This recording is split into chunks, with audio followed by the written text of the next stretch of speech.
Got a small one here, guys, on the square bill crankbait.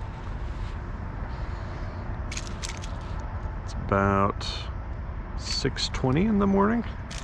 Just got my boat in the water a few minutes ago.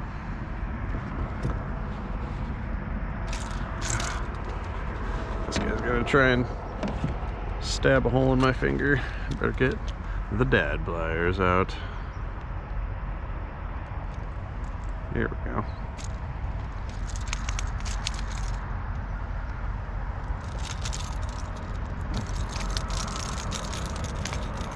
I honestly haven't been bass fishing in a couple weeks, so I'm kind of just gonna do whatever today. I don't really have a specific goal or lure in mind, although I'd like to catch a big fish. I'm seeing a bunch of vegetation out here pretty deep. The water's probably like 15 to 18 feet deep out here, and I don't know if you guys can kind of see it in the reflection off of the light out there, but there's vegetation growing all the way to the top. So I think I'm going to throw a frog out on top of that and see if I can get some bites on the frog out in the middle of the lake. So wish me luck.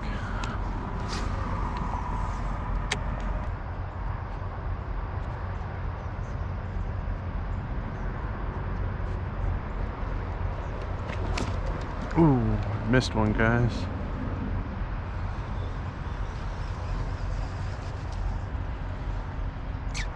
Took it under and filled it with water, but I didn't get a hook in him. Wasn't a huge blow up, so I'm not too disappointed.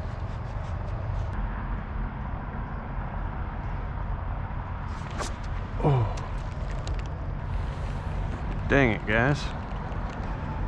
Just drug it over the top of a mat and paused it. Something just slurped it down. No blow up at all. He just slurped it. Didn't get the hook in him.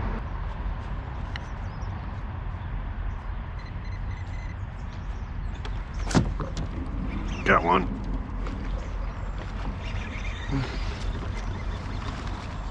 Got a medium-sized fish here. Casting out on top of this kind of mat over here. All right. This guy's not giant, but he's much better than that first one. That little frog way deep in there. Hope that's not a false positive that's going to convince me to keep throwing the frog when I shouldn't be. I was actually just thinking I was going to throw a few more times and switch to maybe a deep diving crank and get away from these mats. But anyway, here's a kind of a skinny guy, probably I'm going to say 1.5 pounds.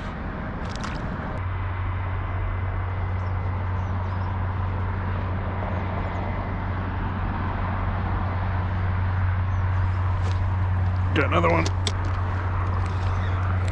Still not very large. And this is why you have that straight 50 to 65 pound braid on there. So you don't know how much slop you're gonna have to drag them through. All right, that one was honestly just a couple casts later. Getting smaller. This one's maybe 1.25 pounds. We'll let him go and get back in there. And we found a little school of them, of small ones at least.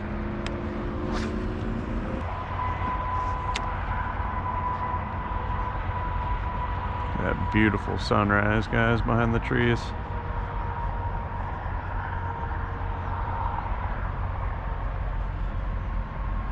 This is one of the reasons why I fish.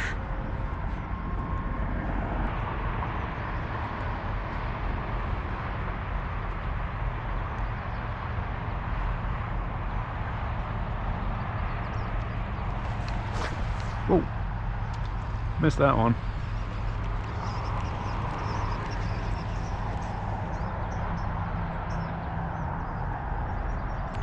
That fish just missed my frog altogether. There's no water in it or anything. These hollow-bodied frogs, a lot of times when a fish takes it under, even if you don't get a hook in it, if the frog really takes it under and like squeezes it, you know, it'll squeeze the air out of it and it'll suck water into the body of the frog. So they can give you some hints as to how good they're taking it or not sometimes.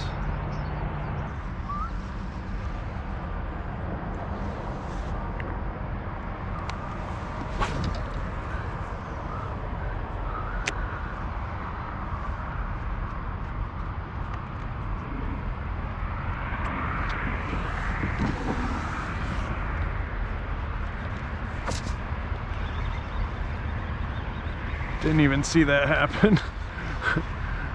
I went to stand up, and by the time I stood up, my frog was gone.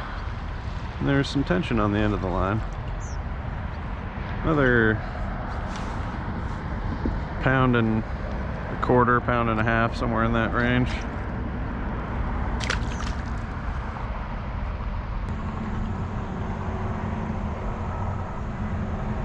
All right, guys, well, it's been probably 2 hours since I caught a fish, and it's time to go. That's kind of a weird deal that I didn't end up getting any more bites. Last time I talked to you, I was rigging up a heavy swim jig, or at least a big jig with a swim bait on the back of it, and I was gonna kind of fish this deeper part. I marked some fish on my sonar, but I never got anything over in this part of the lake to bite for me, so I don't know if I'm not fishing for them the right way or if I'm just fishing in the wrong damn spot. Maybe I should have been back over in the weeds, you know, but I'm honestly not sure. But anyway, that's it for me today. So I guess wrapping up, caught a couple, I think, early on the square bill, and then a handful of small ones on a frog, and that's really about it. Like I said, kind of got skunked for the last couple hours, so I'm gonna get out of here. I'll catch you guys next time.